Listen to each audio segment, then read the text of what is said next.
چچا نے بابا رحمت پر ڈنڈے برسانا شروع کر دیے۔ وہ بوڑھا آدمی جس نے اپنی پوری زندگی اس گھر کی خدمت میں گزاری تھی، فرش پہ پڑا اپنی سفید داڑھی کی لاج رکھنے کے لیے بھیک مانگ رہا تھا۔ مجھ سے یہ منظر دیکھا نہ گیا۔ میں آگے بڑھی اور کانپتی آواز میں کہا، رک جائیں چچا جان، بابا رحمت نے چوری نہیں کی۔ پورے گھر میں سناٹا چھا گیا۔ چچا نے مجھے غصے سے دیکھا۔ تمہیں کیا پتا؟ بیگ ان کی کوٹری سے ملا ہے۔ میں نے ہمت جمع کی اور حیدر بھائی کی طرف اشارہ کیا۔ میں نے کل رات اپنی آنکھوں سے حیدر بھائی کو چچا کے کمرے سے بیگ نکال کر کچن میں جاتے دیکھا تھا۔ حیدر بھائی کا رنگ پیلا پڑ گیا، لیکن اس سے پہلے کہ وہ کچھ کہتے، چچی ایک دم ڈھال بن کر اپنے بیٹے کے سامنے آ کھڑی ہوئی۔ تمہاری ہمت کیسے ہوئی میرے بیٹے پر الزام لگانے کی؟ وہ مجھ پر برس پڑی۔ یہ لڑکی جھوٹ بول رہی ہے۔ حیدر تو کل رات سر درد کی وجہ سے اپنے کمرے سے نکلا ہی نہیں۔ یہ بابر احمد کو بچانے کے لیے میرے بیٹے کو بدنام کر رہی ہے۔ چچی نے حیدر کا ہاتھ پکڑا اور بلند آواز میں بولی، حیدر کبھی ایسا نہیں کر سکتا۔ اگر اسے پیسے چاہیے ہوتے تو وہ مجھ سے مانگتا۔ اپنے باپ کے پیسے کیوں چراتا؟ یہ سب اس یتیم لڑکی کی سازش ہے جو ہمارے گھر کا سکون برباد کرنا چاہتی ہے۔ چچا تذبذب میں تھے، مگر میں ہار ماننے والی نہیں تھی۔ چچا جان، اگر میں جھوٹ بول رہی ہوں تو حیدر بھائی کے کمرے میں موجود ان کے کالے جوتوں کا ڈبہ چیک کر لیں، شاید وہاں کچھ مل جائے۔ میں نے انہیں رات کو وہاں کچھ چھپاتے دیکھا تھا۔ چچا تیزی سے حیدر کے کمرے میں گئے۔ چچی ان کے پیچھے پیچھے دوڑی، مگر جب چچا نے الماری کے نیچے سے وہ جوتوں کا ڈبہ نکالا اور اسے کھولا تو سب کی زبانیں گنگ ہو گئی۔ وہ 30 لاکھ روپے ربڑ بینڈ سے بندھے ہوئے اسی ڈبے میں موجود تھے۔ چچا کا چہرہ غصے سے کالا پڑ گیا تھا۔ انہوں نے پلٹ کر حیدر کی قمیص کا گریبان پکڑا اور اسے گھسیٹتے ہوئے صحن میں لے آئے۔ چچی اب بھی بیچ میں آ رہی تھی۔ نہیں، یہ اس نے نہیں رکھے ہوں گے، کسی نے اسے پھنسایا ہے۔ مگر اس بار چچا نے ایک نہ سنی۔ انہوں نے پوری قوت سے حیدر کے منہ پر پہلا تھپڑ مارا۔ بغیرت، اپنے ہی باپ کے گھر میں ڈاکہ ڈالتا ہے اور الزام اس بوڑھے پر لگاتا ہے۔ دوسرا تھپڑ اتنی زور سے لگا کہ حیدر کا توازن بگڑ گیا اور وہ زمین پر جا گرا۔ اس وقت حیدر نے سر اٹھا کر میری طرف دیکھا۔ ان کی آنکھوں میں ندامت نہیں تھی، بلکہ ایک وحشیانہ آنکھ تھی جو صرف میرے لیے تھی۔ چچی نے رو رو کر حیدر کو مزید پٹنے سے تو بچا لیا، لیکن اس دن سے حیدر کے دل میں میرے لیے دشمنی پیدا ہو گئی۔ چچی نے بھی اس دن کے بعد مجھے کبھی معاف نہیں کیا، کیونکہ ان کے نزدیک میں نے ان کے لاڈلے بیٹے کو سب کی نظروں میں گرایا تھا۔ اس واقعے کے بعد حیدر بھائی کے تیور بدلے بدلے سے تھے۔ چچی نے اس دن کے بعد سے مجھ سے بات کرنا تقریباً چھوڑ دی تھی۔ وہ ہر وقت حیدر کی طرفداری کرتی اور مجھے منحوس سمجھتی تھیں۔ حیدر بھائی اب اکثر رات گئے گھر آتے اور ان کے پاس مہنگے تحائف اور نئے فون نظر آنے لگے تھے۔ سب سمجھ رہے تھے کہ شاید وہ سدھر گئے ہیں، لیکن حقیقت اس کے برعکس تھی۔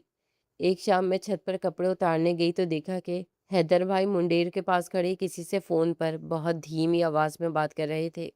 ان کا لہجہ ایسا تھا جیسے وہ کسی کی منتیں کر رہے ہوں۔ تم فکر مت کرو زویا، میں نے بندوبست کر لیا ہے۔ آج رات میں امی کے وہ سونے کے کڑے لے آؤں گا جو انہوں نے اپنی بہن کی شادی کے لیے رکھے ہیں۔ بس تم میرا ساتھ مت چھوڑنا۔ میرے پیروں تلے سے زمین نکل گئی۔ وہ کڑے چچی کی جان تھے، ان کی واحد نشانی جو انہیں ان کی ماں نے دی تھی۔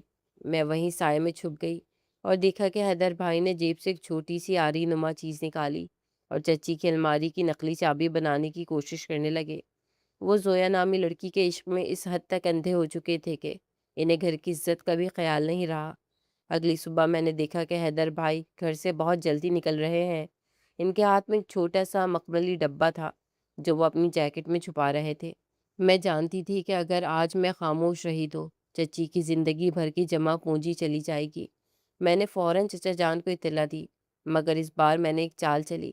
میں نے چچا سے کہا کہ وہ حیدر بھائی کا پیچھا کرے تاکہ وہ رنگے ہاتھوں پکڑے جائیں اور چچی یہ نہ کہہ سکے کہ میں جھوٹ بول رہی ہوں۔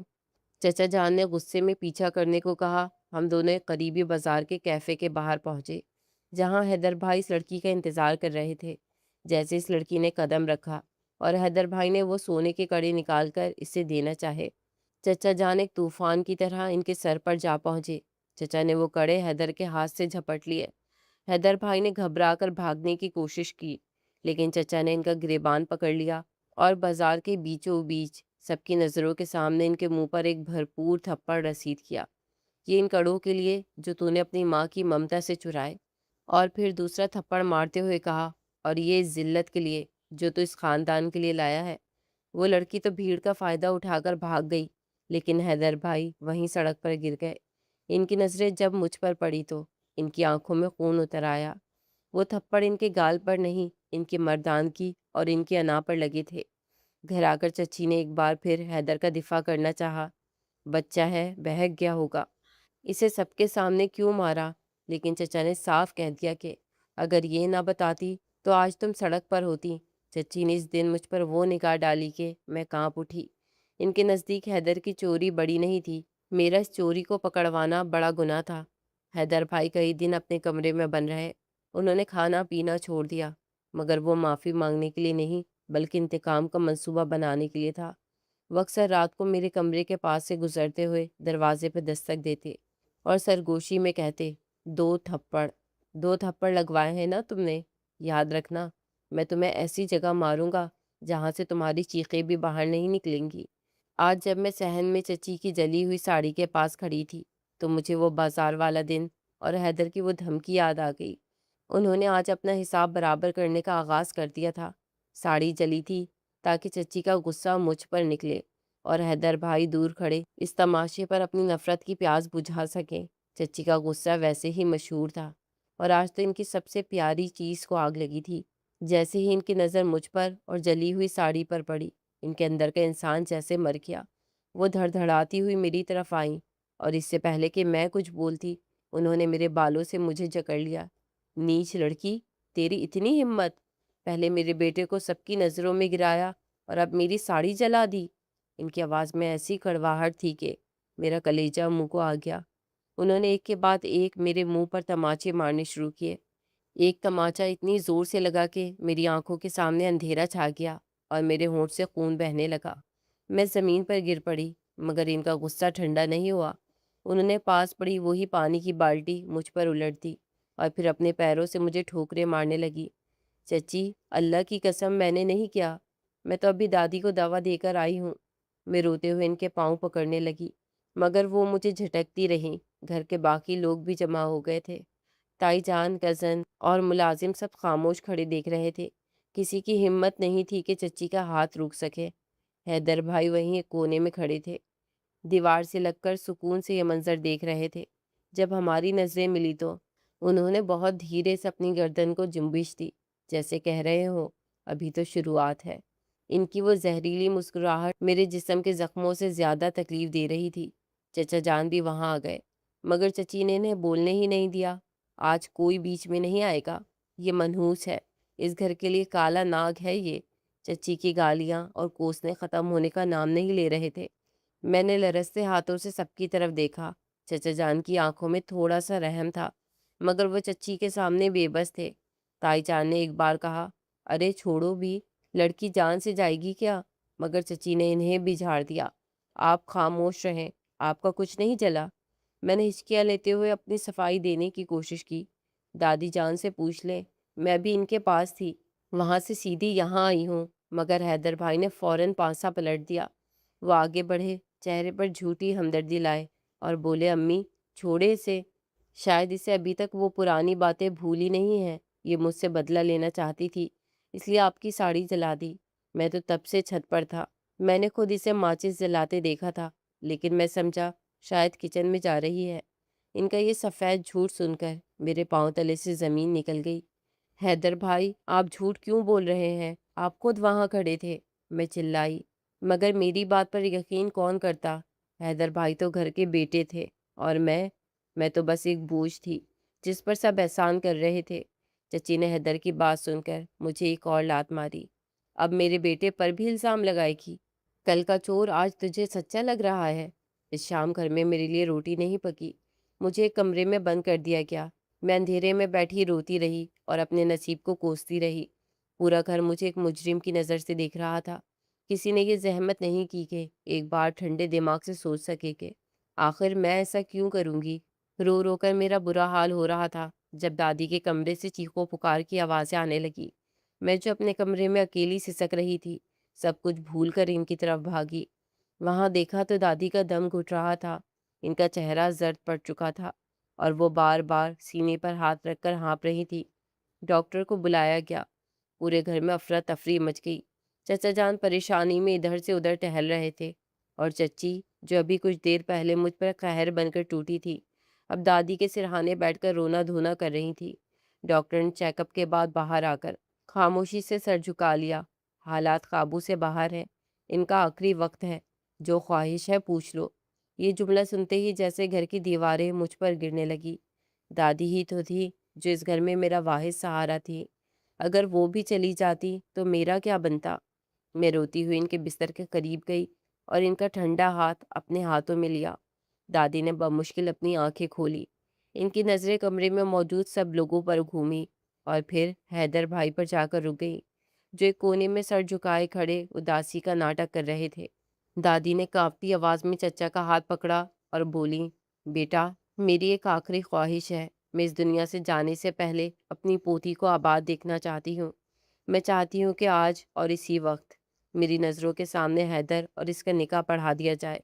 یہ سننا تھا کہ میرے کانوں میں سیٹیاں بجنے لگی۔ میرا دل جیسے دھڑکنا بھول گیا۔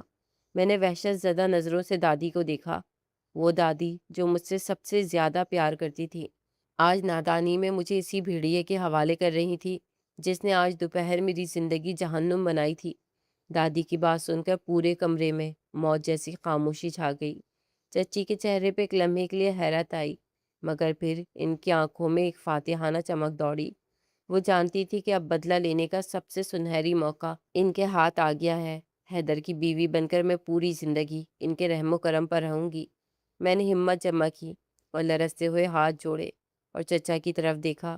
چچا جان، خدا کے لیے ایسا مت کریں، میں یہ نکاح نہیں کر سکتی۔ میری آواز حلق میں ہی پھنس رہی تھی۔ میں نے دادی کی طرف دیکھ کر گڑ گڑاتے ہوئے کہا، دادی جان، آپ تو سب جانتی ہیں، آپ کیوں مجھے آگ میں دھکیل رہی ہیں؟ مگر دادی اس وقت کسی کی سننے کی حالت میں نہیں تھی۔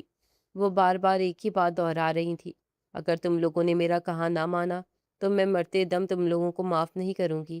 کیا میری آخری تمنا بھی پوری نہیں ہوگی؟ چچا جان جو ہمیشہ میری حمایت کرتے تھے، اس وقت ایک بیٹے کے فرض تلے دبے ہوئے تھے۔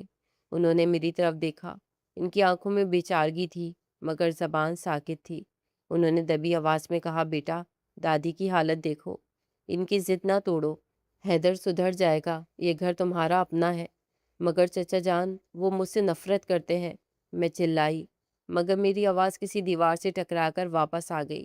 حیدر بھائی نے اس دوران ایک لفظ بھی نہیں کہا۔ وہ خاموشی سے تماشا دیکھ رہے تھے۔ ان کے خاموشی رضامندی نہیں تھی، بلکہ وہ خاموشی شکاری کی تھی جس نے دیکھ لیا تھا کہ شکار اب خود چل کر اس کے پنجرے میں آ گیا ہے۔ گھر کے باقی لوگوں نے بھی دادی کی بات کو حرف آخر مان لیا۔ کسی نے میرے آنسو نہیں دیکھے، کسی نے میری وہ کانپتی ہوئی انگلیاں نہیں دیکھی جو زندگی کی بھیک مانگ رہی تھی۔ میرا دل کسی بھاری پتھر کی طرح سینے میں بیٹھ گیا۔ میں جان گئی تھی کہ اس گھر میں اب میری مرضی کی کوئی وقت نہیں رہی۔ دادی کی ممتا کو ڈھال بنا کر میری زندگی کا سودا کیا جا رہا تھا، اور میں وہ بدقسمت لڑکی تھی جسے اپنی ہی موت کے پروانے پہ دستخط کرنے کے لیے مجبور کیا جا رہا تھا۔ نکاح کی تیاریاں اتنی تیزی سے شروع ہوئیں کہ مجھے سنبھلنے کا موقع ہی نہ ملا۔ ایسے لگ رہا تھا جیسے سب پہلے سے تیار بیٹھے تھے، بس ایک اشارے کی دیر تھی۔ محلے کی مسجد سے مولوی صاحب کو بلوایا گیا۔ دادی کے کمرے میں ہی ایک طرف جائے نماز بچھائی گئی، میں وہیں فرش پر ایک کونے میں ڈھیر تھی۔ میرا وہی دوپٹہ جس سے میں نے دوپہر کو دادی کا پسینہ صاف کیا تھا، اب میرے سر پر دلہن کی چادر بن کر ڈال دیا گیا تھا۔ میرے آنسو رکنے کا نام نہیں لے رہے تھے، مگر وہاں موجود کسی بھی شخص کو ان آنسوؤں کی پرواہ نہیں تھی۔ مولوی صاحب نے نکاح کے کلمات پڑھنا شروع کیے۔ وہ ایک ایک لفظ میرے کانوں میں کسی پگھلے ہوئے سیسے کی طرح اتر رہا تھا۔ جب انہوں نے میرا نام لے کر پوچھا، کیا آپ کو حیدر بن اسلم کے ساتھ یہ نکاح قبول ہے، تو میرا جی چاہا کہ میں چیخ چیخ کر پورے محلے کو بتا دوں کہ مجھے یہ سودا منظور نہیں، یہ نکاح نہیں بلکہ میری خودکشی ہے۔ مگر میری زبان تالو سے چپک گئی تھی۔ چچی نے میرے کندھے پر ہاتھ اتنی سختی سے جمایا ہوا تھا کہ ان کے ناخن میرے گوشت میں چبھ رہے تھے۔ یہ خاموش دھمکی تھی کہ اگر میں نے انکار کیا تو دادی جان کا بوجھ مجھ پر ڈال دیا جائے گا۔ میں نے روتے ہوئے کانپتے لبوں سے 3 بار قبول ہے کہہ دیا۔ وہ لفظ نہیں تھے، وہ میری آزادی کا جنازہ تھا۔ جیسے ہی نکاح مکمل ہوا، دادی کے چہرے پر ایک عجیب سا سکون آ گیا، جیسے ان کا کام مکمل ہو گیا ہو۔ مگر میرا جہنم اب شروع ہونے والا تھا۔ نکاح کے فوراً بعد مبارک سلامت کا شور مچ گیا۔ لوگ حیدر بھائی کو گلے لگا رہے تھے، مگر حیدر کے چہرے پر نہ تو کوئی خوشی تھی اور نہ ہی مروت۔ وہ بالکل خاموش تھے، جیسے کوئی پتھر کا بت ہو۔ جب سب لوگ تھوڑا پیچھے ہٹے تو حیدر نے ایک نظر میری طرف دیکھا۔ ان کی آنکھوں میں وہ پرانی نفرت اور بھی گہری ہو چکی تھی۔ ان کے لبوں پر ایک عجیب سی سرد اور زہریلی مسکراہٹ تھی، ایسی مسکراہٹ جو تب آتی ہے جب انسان اپنا بدلہ پورا کرنے کے بالکل قریب ہو۔ وہ مسکراہٹ کہہ رہی تھی، اب تم کہاں بھاگو گی؟ اب تو تم قانونی طور پر میری قید میں ہو، اور کوئی چچا یا دادی تمہیں مجھ سے نہیں بچا پائے گی۔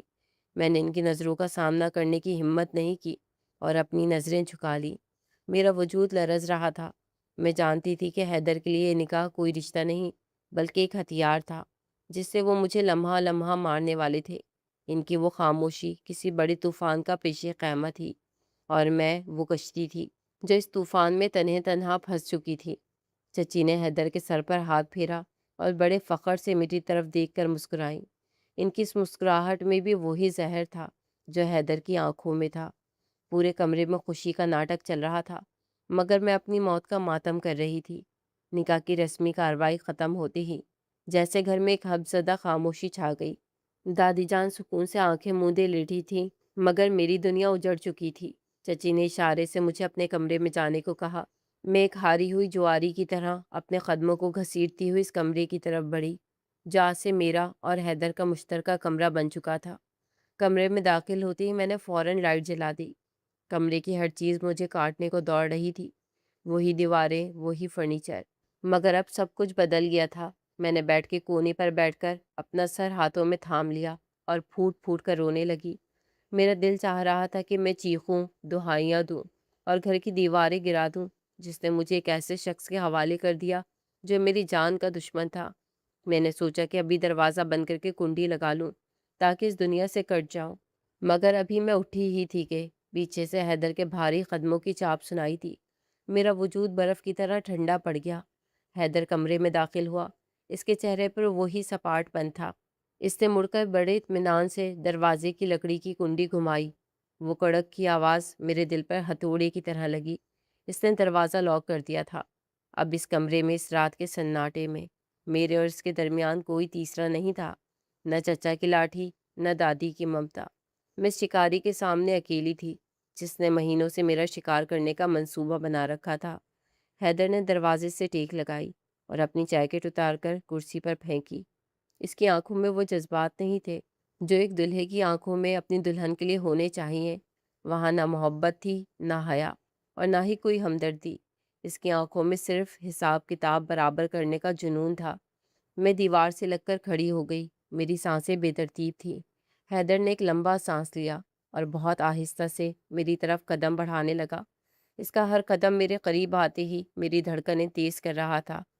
تو آخر تم میرے نام ہو ہی گئیں، اس نے بہت دھیمی مگر زہریلی آواز میں کہا۔ اس کے لہجے میں ایسی حقارت تھی کہ میں کانپ گئی۔ اس نے میرے قریب آ کر رکتے ہوئے مجھے سر سے پاؤں تک دیکھا، جیسے وہ کہہ رہا ہو کہ میرا غرور اب کہاں ہے۔ اس کی آنکھوں میں وہ دو تھپڑ اب بھی زندہ تھے جن کا بدلہ اس نے آج مجھ سے لینا تھا۔ وہ مجھے ڈرانے کے لیے کافی تھا، اور اسے پتا تھا کہ اس وقت میں اس کے رحم و کرم پر ہوں۔ نکاح کی کلمات سن کر کیسا لگا؟ اس نے تنزیہ پوچھا۔ تم تو بہت لائق بنتی تھی نا، سب کی چہیتی، سب کی لاڈلی۔ آج دیکھو، وہی سب لوگ تمہیں میرے حوالے کر کے اپنے اپنے کمروں میں جا کر سو گئے ہیں۔ اب بتاؤ، تمہیں مجھ سے کون بچائے گا؟ میں نے کچھ کہنا چاہا، مگر میرا گلا خشک ہو چکا تھا۔ حیدر کی نفرت کی تپش اتنی زیادہ تھی کہ میری بے گناہی کے تمام الفاظ راگ بن گئے۔ وہ میری طرف جھکا۔ اس کی آنکھوں میں وہ وحشیانہ چمک تھی جو صرف انتقام لینے والے کی ہوتی ہے۔ اسے مجھ سے کوئی جسمانی رغبت نہیں تھی، اسے صرف میری روح کو کچلنے میں دلچسپی تھی۔ وہ میرے اتنے قریب آ گیا کہ مجھے اس کی سانسوں کی تپش محسوس ہونے لگی۔ میں خوف کے مارے دیوار سے چمٹ گئی۔ میری نظریں زمین میں گڑی تھی، مگر میں محسوس کر سکتی تھی کہ وہ مجھے اپنی نفرت بھری نظروں سے جھلسانے کی کوشش کر رہا ہے۔ اس کے چہرے پر وہی پرانی جلن تھی جو برسوں سے اس کے اندر پک رہی تھی۔ سر اٹھاؤ، اس نے کرخت آواز میں حکم دیا۔ میں نے لرزتے ہوئے سر اٹھایا تو اس کے لبوں پر ایک طنزیہ مسکراہٹ کھیل رہی تھی۔ بچپن سے دیکھ رہا ہوں تمہیں، اس نے بولنا شروع کیا۔ ہر لفظ زہر میں بجھا ہوا تھا۔ ہمیشہ سب کی تعریفیں سمیٹنا تمہارا مشغلہ رہا ہے۔ گھر کا کوئی بھی کونا ہو، بس تمہارے گن گائے جاتے تھے۔ کبھی چچا کہہ رہے ہوتے تھے کہ دیکھو میری بھتیجی کتنی سلیقہ مند ہے، کبھی دادی کہتی کہ تم جیسی لڑکی تو نصیبوں والوں کو ملتی ہے۔ ہمیشہ سب کے لیے تم ہی لائق رہیں، تم ہی قابل، اور میں ہمیشہ ان کے لیے نکما، آوارہ اور بدتمیز رہا۔ اس کی آواز میں برسوں کا دبایا ہوا غصہ ابل رہا تھا۔ تمہیں اندازہ بھی ہے کہ جب تم اسکول میں ایوارڈ جیت کر لاتی تھی اور چچا سب کے سامنے میرا موازنہ تم سے کرتے تھے تو میرے دل پر کیا گزرتی تھی؟ تم نے صرف میری چوری نہیں پکڑوائی تھی، تم نے میرا وقار خاک میں ملایا تھا۔ اس نے ایک قدم اور آگے بڑھایا۔ اب ہمارے درمیان فاصلہ نہ ہونے کے برابر تھا۔ اس کے لہجے میں حسد کی وہ بو تھی جو انسان کو اندھا کر دیتی ہے۔ چچا ہمیشہ تمہارے لیے فخر سے بات کرتے تھے، اس نے حقارت سے کہا۔ تمہارے نمبر، تمہارے ایوارڈز، تمہاری تمیز۔ کسی نے کبھی مجھ سے پوچھا کہ حیدر تم کیا چاہتے ہو؟ سب نے بس یہی کہا کہ کاش حیدر بھی اس لڑکی جیسا ہوتا۔ تم میری زندگی کا وہ کانٹا تھی جو مجھے ہر پل چبھتا تھا، اور آج قدرت نے وہی کانٹا میرے ہاتھ میں تھما دیا ہے کہ میں اسے جتنا چاہوں مسل دوں۔ وہ تھوڑا اور جھکا۔ اس کی آنکھیں میری آنکھوں میں گڑی تھی۔ اس نکاح کو رشتہ مت سمجھنا، یہ تمہاری وہ قید ہے جس کی چابی صرف میرے پاس ہے۔ اب کوئی چچا تمہاری حمایت میں نہیں آئے گا، کوئی دادی تمہارے آنسو نہیں پوچھے گی۔ اب تم میرے سامنے اس نکاح کے نام پر قید ہو کر بیٹھی ہو، اور یقین مانو میں تمہاری اس قابلیت اور اس غرور کو اسی کمرے کی دیواروں میں دفن کر دوں گا۔ اس کا لہجہ اتنا زہریلا تھا کہ مجھے محسوس ہوا جیسے میرا دم گھٹ رہا ہو۔ وہ میرے ماضی کی ہر کامیابی کو میرا گناہ بنا کر پیش کر رہا تھا۔ میں نے سوچا بھی نہ تھا کہ کسی کی کامیابی دوسرے کے دل میں اتنی گہری نفرت پیدا کر سکتی ہے کہ وہ اسے برباد کرنے کی قسم کھا لے۔ حیدر کی باتیں کسی نشتر کی طرح میرے سینے میں اتر رہی تھی۔ اس کا حسد اتنا پرانا اور گہرا تھا کہ مجھے اپنی ہی محنت اور شرافت گناہ لگنے لگی تھی۔ میں نے ہمت کی اور بھیگی ہوئی آواز میں دھیرے سے کہا، حیدر بھائی، یہ سب میری وجہ سے نہیں تھا۔ میں نے کبھی آپ کو نیچا دکھانے کی کوشش نہیں کی، میں تو بس اپنا کام کرتی تھی۔ اور چپ رہو، وہ ایک دم دھاڑا۔ اس کی آواز سے کمرے کی خاموشی ٹوٹ کر بکھر گئی۔ اس نے اپنا چہرہ میرے چہرے کے بالکل قریب لایا۔ اس کی آنکھیں غصے سے سرخ ہو رہی تھیں۔ تمہاری یہ معصومیت، تمہارا یہ دھیما لہجہ، اور تمہاری یہ مصنوعی مسکراہٹ، یہ سب مجھے زخم دیتی ہیں۔ مجھے پتہ ہے اس کے پیچھے کتنا مکار دماغ چھپا ہے۔ آج کے بعد اپنی صفائی پیش کرنے کی ضرورت نہیں ہے۔ آج سے تم جان لو کہ اس کمرے میں تم میری مرضی کے بغیر سانس بھی نہیں لوگی۔ تمہاری ہر خوشی، تمہاری ہر بات اب میری اجازت کی محتاج ہوگی۔ ابھی میں سنبھل بھی نہ پائی تھی کہ اس نے جھپٹ کر میری کلائی سختی سے پکڑ لی۔ اس کی گرفت اتنی مضبوط تھی کہ مجھے اپنی ہڈیوں کے چٹکنے کا احساس ہوا۔ میں تکلیف سے کرا اٹھی، مگر اس کے چہرے پر رحم کا دور دور تک نام نہ تھا۔ یہ ہاتھ بہت اٹھتے تھے نا صفائی دینے کے لیے، یہ زبان بہت چلتی تھی میری شکایتیں لگانے کے لیے۔ اس نے میری کلائی کو زور سے مروڑا، جیسے وہ اپنی زندگی کی تمام شکستوں، ان دو تھپڑوں اور اس ذلت کا بدلہ میری اس بے بسی سے لینا چاہتا ہو۔ اس کی آنکھوں میں نفرت کا ایسا طوفان تھا کہ میں لرز کر رہ گئی۔ مجھے لگا شاید وہ آج مجھے جان سے ہی مار دے گا۔ میرا سانس سینے میں اٹک گیا اور آنسو خود بخود بہنے لگے۔ میں نے تڑپ کر اپنا ہاتھ چھڑانے کی کوشش کی، مگر اس کی طاقت کے سامنے میں کچھ بھی نہیں تھی۔ پھر اچانک جیسے اس کا دل بھر گیا ہو، اس نے حقارت سے میری کلائی کو ایک جھٹکا دے کر چھوڑا، جس سے میں توازن برقرار نہ رکھ سکی اور بیٹھ کے کونے سے جا ٹکرائی۔ تم جیسی لڑکیوں کو مارنا بھی وقت ضائع کرنا ہے، اس نے نفرت سے تھوکا اور تیزی سے پلٹا، الماری سے اپنی چادر نکالی اور دروازہ کھول کر باہر نکل گیا۔ جاتے ہوئے اس نے دروازہ اتنی زور سے بند کیا کہ اس کی گونج دیر تک کمرے میں سنائی دیتی رہی۔ میں فرش پر ڈھیر ہو گئی، اپنی سرخوتی کلائی کو سہلاتی رہی۔ جسم کا درد تو شاید ٹھیک ہو جاتا، مگر جو خوف اور تذلیل اس نے میرے دل میں بٹھا دی تھی، اس نے مجھے اندر سے ختم کر دیا تھا۔ اس رات نیند میری آنکھوں سے کوسوں دور رہی۔ میں کمرے کے کونے میں سمٹی بیٹھی رہی، کبھی اپنی نیلی پڑتی کلائی کو دیکھتی تو کبھی اپنی تقدیر پر روتی۔ سورج کی پہلی کرن کے ساتھ ہی میرے دل میں ایک انجانا سا خوف بیٹھ گیا کہ اب کیا ہوگا۔ اگلی صبح جب میں بوجھل قدموں اور سوجی ہوئی آنکھوں کے ساتھ ناشتے کی میز پر پہنچی تو پورا گھر وہاں موجود تھا۔ چچا جان اخبار پڑھ رہے تھے، چچی پراٹھے رکھ رہی تھی اور سمیر بھائی خاموشی سے بیٹھے تھے۔ حیدر کے چہرے پر ایک عجیب سا سکون تھا، جیسے وہ کسی بڑے دھماکے کی تیاری کر چکا ہو۔ جو ہی میں نے کرسی کھینچی، حیدر نے اچانک زور سے اپنا ہاتھ میز پر مارا اور اونچی آواز میں بولا، ابا جان، اب میں مزید یہ ڈرامہ نہیں کر سکتا۔ سب چونک کر اس کی طرف دیکھنے لگے۔ چچا نے اخبار نیچے کیا اور حیرت سے پوچھا، کیا ہوا حیدر، کیوں چلا رہے ہو؟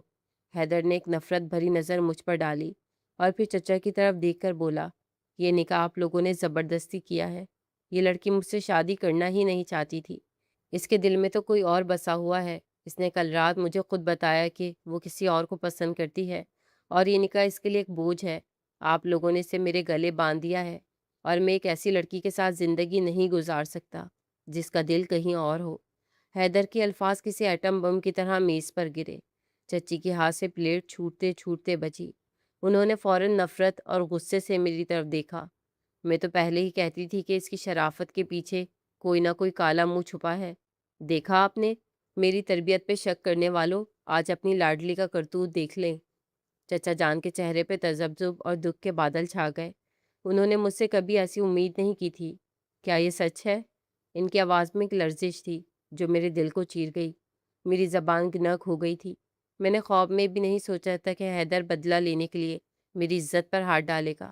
میری آنکھوں میں آنسو تیرنے لگے۔ میں نے چاہا کہ چلا کر کہوں کہ یہ جھوٹ ہے، سفید جھوٹ ہے، مگر حیدر نے اتنے یقین اور اتنی صفائی سے یہ بہتان لگایا تھا کہ سچ اور جھوٹ کی تمیز ختم ہو گئی تھی۔ حیدر نے مزید زہر اگلتے ہوئے کہا، ہاں ابا، یہ رو کر اب آپ کو پگھلانے کی کوشش کرے گی، مگر حقیقت یہی ہے کہ اس نے مجھے اپنی پسند کے بارے میں بتا دیا ہے۔ اب فیصلہ آپ کے ہاتھ میں ہے۔ میں ایسی بے وفا لڑکی کے ساتھ ایک چھت کے نیچے نہیں رہوں گا۔ پورا کمرہ جیسے مجھ پر گھومنے لگا۔ چچی کی گالیاں، چچا کی خاموش نظریں اور حیدر کی وہ شیطانی مسکراہٹ۔ میں ایک بار پھر تنہا کھڑی تھی اور اس بار الزام صرف ساڑی چلانے کا نہیں، میری پاک دامنی کا تھا۔ حیدر کے ان الفاظ نے میرے پیروں تلے سے زمین نکال دی تھی۔ میں نے کبھی سوچا بھی نہیں تھا کہ کوئی مرد اپنا بدلہ لینے کے لیے اتنا گر سکتا ہے کہ ایک عورت کی عصمت اور اس کے کردار پر سرعام کیچڑ اچھال دے۔ میں نے لرزتے وجود کے ساتھ چچا کی طرف دیکھا۔ میری آنکھوں سے آنسو ٹوٹ کر میرے گالوں پر بہہ رہے تھے۔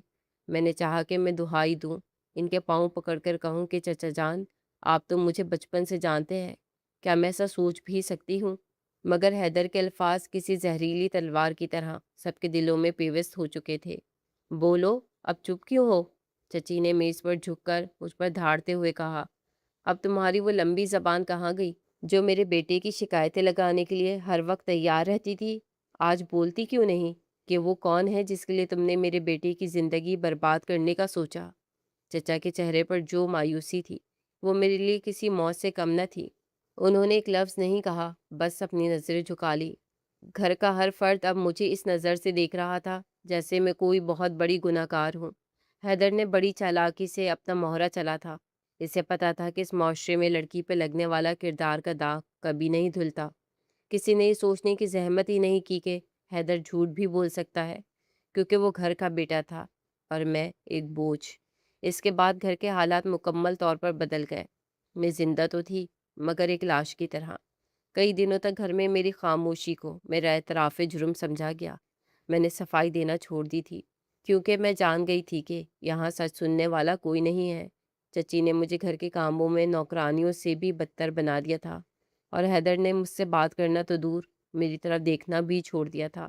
وہ اکثر راتوں کو گھر نہیں آتا تھا اور جب آتا تو مجھے طنزیہ نظروں سے دیکھ کر گزر جاتا۔ میں نے خود کو ایک کمرے میں قید کر لیا تھا، سارا دن کچن میں کام کرتی اور رات کو مصلے پر بیٹھ کر اللہ سے اپنے حق کی دعا مانگتی۔ مجھے یقین تھا کہ وہ ذات سب دیکھ رہی ہے۔ حیدر نے جو بیج بویا تھا، اسے ایک نہ ایک دن اسے کاٹنا ہی تھا۔ محلے میں بھی باتیں ہونے لگی تھی کہ حیدر اور اس کی نئی نویلی دلہن کے درمیان کچھ ٹھیک نہیں ہے، مگر میں نے صبر کا دامن نہیں چھوڑا۔ میں نے طے کر لیا تھا کہ میں لڑوں گی نہیں، بلکہ وقت کو ثابت کرنے دوں گی کہ سچ کیا ہے۔ میں ہر روز چچی کی جھڑکیاں سنتی، حیدر کی نفرت جھیلتی اور چچا کی وہ خاموش نگاہیں برداشت کرتی جو مجھے مجرم سمجھتی تھی، مگر میرے اندر ایک یقین تھا کہ یہ کالی رات ختم ہوگی اور میرا وقار مجھے واپس ملے گا۔ 6 مہینے ایسے ہی گزر گئے۔ میں نے یہ 6 مہینے کس کرب میں گزارے تھے صرف میں ہی جانتی تھی۔ اور پھر ایک رات وہ ہوا جس کا میں نے تصور بھی نہیں کیا۔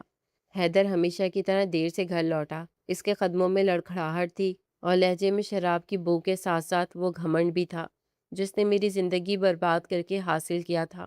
میں برآمدے کے کونے میں اندھیرے میں سمٹی بیٹھی تھی کہ اچانک اس کے فون کی گھنٹی بجی۔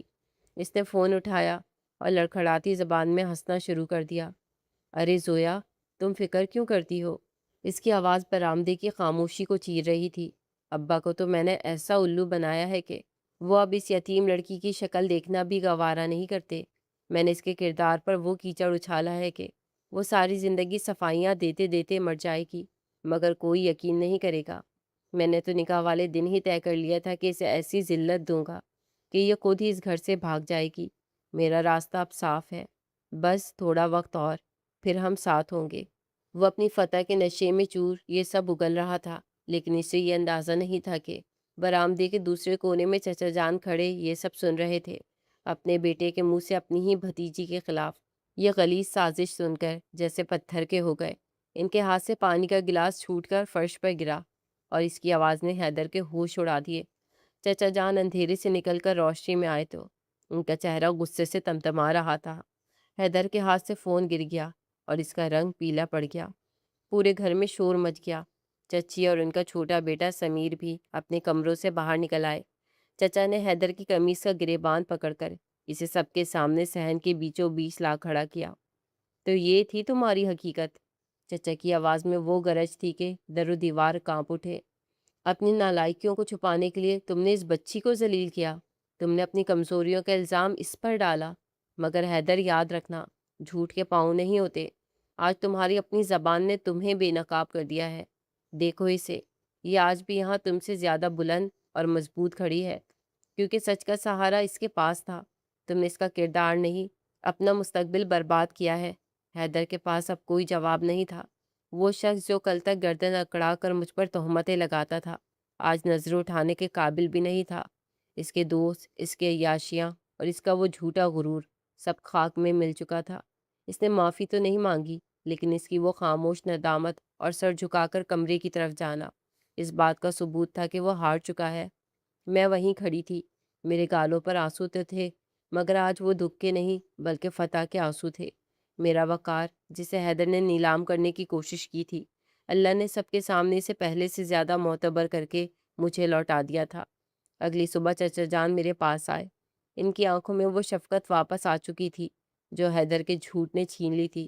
انہوں نے میرے سر پر ہاتھ رکھا اور ان کی آواز بھر آئی، بیٹی مجھے معاف کر دینا، میں نے ایک جھوٹے شخص کی باتوں میں آ کر تمہارا دل دکھایا۔ میرا بیٹا تمہارے قابل ہی نہیں تھا، وہ تو ایک گھٹیا انسان نکلا جس نے اپنی ماں کی آخری خواہش کا بھی بھرم نہیں رکھا۔ میں نے نکاح کے وقت دادی کی حالت دیکھ کر کچھ نہیں کہا تھا، لیکن اب میں تمہیں اس جہنم میں نہیں رہنے دوں گا۔ میں چاہتا ہوں کہ تمہاری زندگی اب ایک نئے اور سچے رخ پر چلے۔ چچا جان نے حیدر سے زبردستی طلاق دلوائی اور مجھے اس منحوس رشتے سے آزاد کیا۔ کچھ مہینوں بعد انہوں نے میرا نکاح اپنے چھوٹے بیٹے سمیر سے کروانے کا فیصلہ کیا۔